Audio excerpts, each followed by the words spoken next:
In Leviticus chapter 1, the Bible teaches us about an offering called a burnt offering. And the burnt offering could be from the herd or from the flock.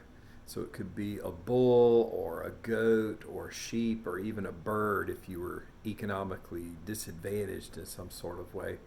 I think it's interesting that God has different kinds of animals that you could offer depending on your financial ability to bring an offering. So if you're really poor, you could bring an offering of even a bird. What's significant about the burnt offering is that the whole animal was consumed in the fire. No part of that was eaten.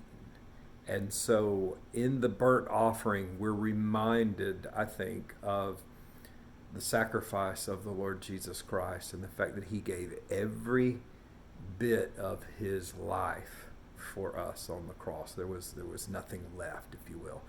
Totally consumed with loving us and coming after us to redeem us. And so when the sacrificial animal was brought, the person would kill it.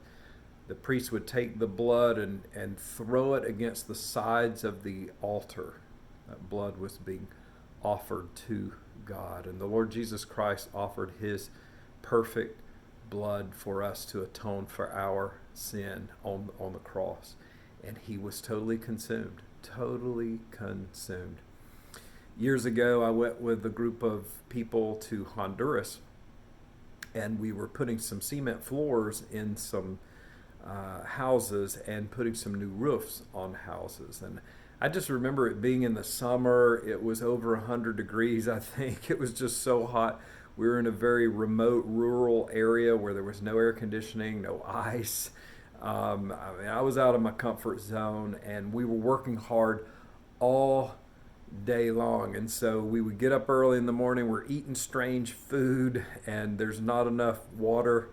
And we've traveled a long way. We're a little sick, and just working out in that sun and totally expending ourselves, coming home in the evening just as the sun would go down, just completely covered in dirt and totally exhausted, totally spent for the Lord. You know, in Hebrews it tells us that we're to offer up our bodies as a living sacrifice to God. And so our labor for other people to the glory of God is not in vain. And so you and I are to zealously worship God.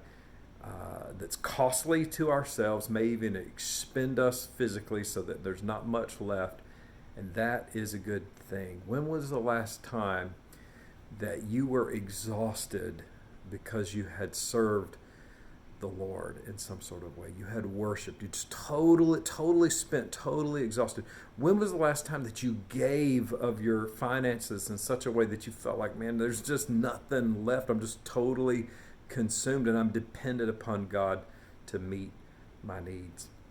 Let's attempt to worship God that way. Blessings to you.